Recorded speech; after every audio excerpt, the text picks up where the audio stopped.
Good morning friends. आज पुनः हम पढ़ने वाले हैं क्लास 8 सोशल साइंस चैप्टर 10 हमारा समाज। इस पाठ के सभी प्रश्न उत्तर को हम यहाँ पे हल करेंगे। चैनल को सब्सक्राइब करें जो सब्सक्राइब ना किए हों, जो किए हैं उनका बहुत बहुत धन्यवाद।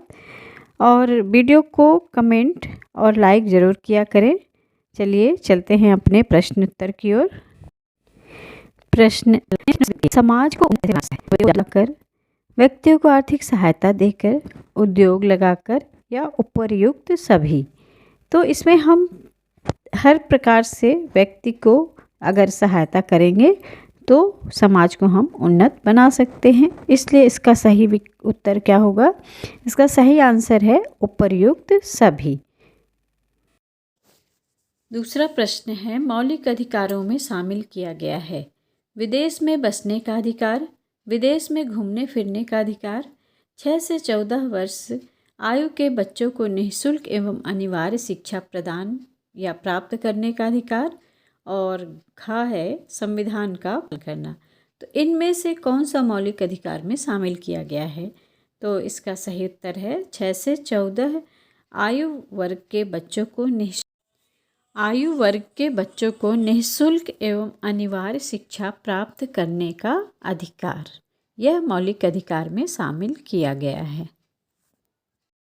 प्रश्न नंबर 3 क्या है? आत्मनिर्भरता, अपने अभावों के कारणों को जानना, अभाव के कारणों को दूर करना, उपर्युक्त सभी।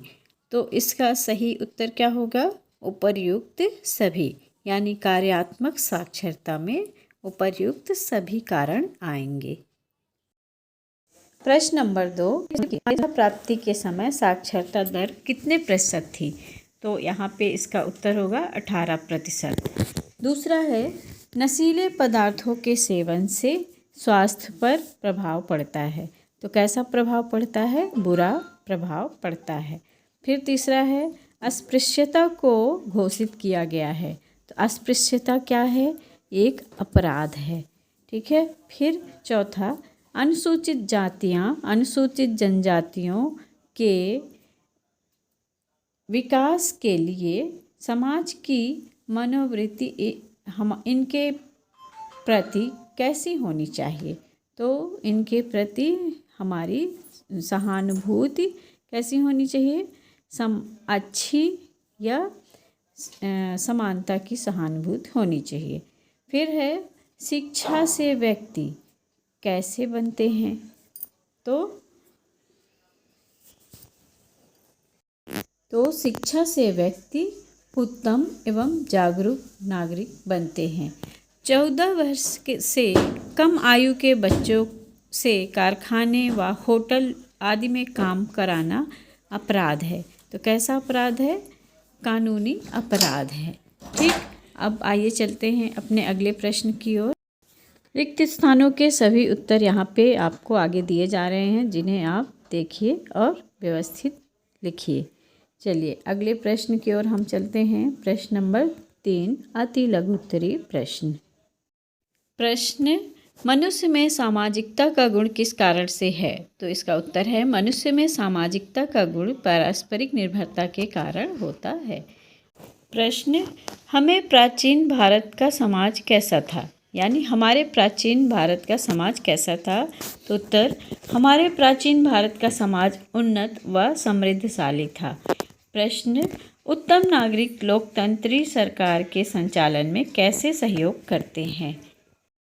तो उत्तम नागरिक लोकतंत्री सरकार के संचालन में सहज सहयोग देते हैं।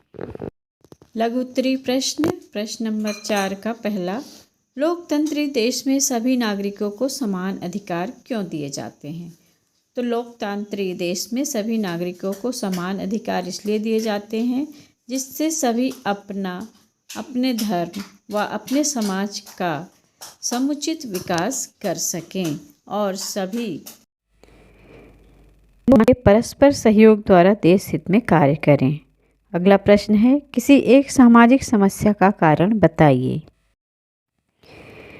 तो कारण प्रायः बच्चों को अपना पेट भरने एवं पारिवारिक आवश्यकताओं को पूरा करने के लिए कम उम्र में ही काम करने के लिए मजबूर होना पड़ता है, जबकि इस आयु में उन्हें स्कूल जाना चाहिए। वर्तमान समाज में क्या क्या परिवर्तन हुए हैं? तो वर्तमान समाज में शिक्षा के प्रसार और जागरूकता से स्थिति में सुधार हो रहा है। अब सभी जातियों के लोग लोक सेवक, वैज्ञानिक, न्यायाधीश जैसे पदों पर कार्य कर रहे हैं, बढ़ रहा है और आर्थिक सामाजिक दशा में सुधार हो रहा है। तो वर्तमान में ये कुछ नए परिवर्तन हमें देखने को मिले हैं। मद्यपान व धूम्रपान से व्यक्ति व समाज को क्या क्या हानियां होती हैं? दीर्घोत्तरी प्रश्न है। मद्यपान और धूम्रपान से व्यक्ति व समाज को क्या क्या हानियां होती हैं? तो इसका उत्तर, विभिन्न प्रकार के पान मसाले, गुटखा पाउचों के रूप में ग्रामीण और शहरी क्षेत्रों में इनका सेवन बढ़ रहा है। ऐसे पदार्थ स्वास्थ्य पर विपरीत प्रभाव डालते हैं। मद्यपान एवं धूम्रपान भी एक सामाजिक बुराई है। भारत जैसे नशे के आदी व्यक्ति घर पर बच्चों एवं महिलाओं पर अत्याचार करने लगते हैं। इससे घर एवं समाज की शांति भंग होती है, आर्थिक तंगी भी बढ़ती है। ऐसे परिवारों का सम्मान भी कम होता है। नशे की बुरी आदत के कारण अपराध बढ़ रहे हैं एवं चारित्रिक गिरावट आ रही है। के लिए राज्य द्वारा क्या क्या व्यवस्थाएं की गई हैं? तो इसका उत्तर है भारतीय संविधान द्वारा अनुसूचित जाति एवं अनुसूचित जनजाति के कल्याण के लिए तथा शेष समाज को समान स्तर पर लाने के लिए निम्नलिखित व्यवस्थाएं की गई हैं। संविधान में इनके हितों व अधिकारों का उल्लेख किया गया है। अस्पृश्यता को अपराध घोषित किया गया है। संविधान द्वारा इन वर्गों को संरक्षण प्रदान किया गया है। अन्याय एवं शोषण से मुक्ति के लिए कानून बनाए गए हैं। लोकसभा, विधानसभाओं, स्थानीय स्वशासन संस्थाओं में इनकी जनसंख्या के आधार पर स्थान आरक्षित किए गए हैं। इनके कल्याण के लिए अलग मंत्रालय, विभाग, पुलिस व न्याय प्रकोष्ठ बनाए गए हैं। शिक्षा प्राप्त करने के लिए स्थान आरक्षित है तथा छात्रवृत्ति आदि की व्यवस्था की गई है। निर्धारित न्यूनतम योग्यता प्राप्त कर लेने पर शासकीय सेवाओं में स्थान आरक्षित किए गए हैं। इन वर्गों को योग्यता संबंधी शर्तों में भी कुछ छूट दी गई है। इस तरह से अनुसूचित जाति एवं अनुसूचित जनजाति के कल्याण के लिए राज्य द्वारा विभिन्न प्रकार की व्यवस्थाएं की गई हैं। आज हमने यहाँ लेसन 10 कंप्लीट किया है। इस वीडियो को पूरा देखिए, लाइक, कमेंट, शेयर ज़रूर करिए। वीडियो को पूरा देखिए, लाइक, कमेंट, शेयर करें। बाय।